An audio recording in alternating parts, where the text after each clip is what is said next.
Saat Teduh Antioquia hari ini, kekuatan hidup Kristen. Bacaan hari ini diambil dari 2 Korintus 4 ayat 7. Tetapi harta ini kami punyai dalam bejana tanah liat, supaya nyata bahwa kekuatan yang melimpah-limpah itu berasal dari Allah, bukan dari diri kami. Menurut majalah BBC, Israel menemukan kompleks pembuatan anggur yang sudah berusia 1.500 tahun di Yavne, Tel Aviv Selatan. Dalam penggalian tersebut ditemukan kendi-kendi besar yang digunakan untuk tempat penyimpanan anggur. Anggur biasanya disimpan di dalam kendi-kendi yang terbuat dari tanah liat untuk menghasilkan anggur yang berkualitas dan aman diminum.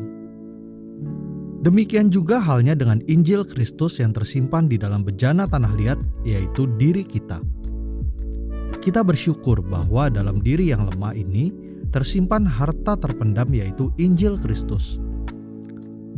Oleh Injil itulah kita diselamatkan dan dibentuk semakin serupa Kristus melalui Roh Kudus yang diam di dalam kita, sehingga kita dapat berkemenangan, berpengharapan, dan luput dari hawa nafsu.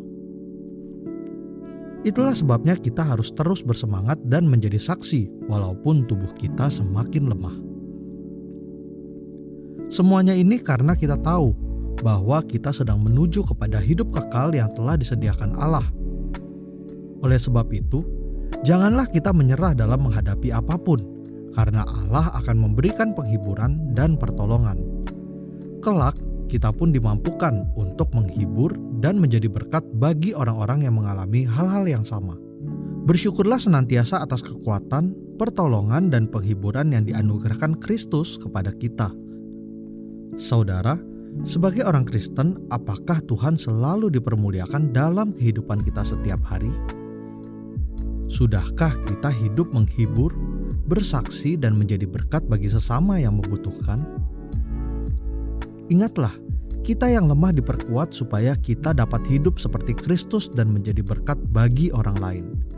Karena itu, janganlah berhenti menguatkan satu sama lain.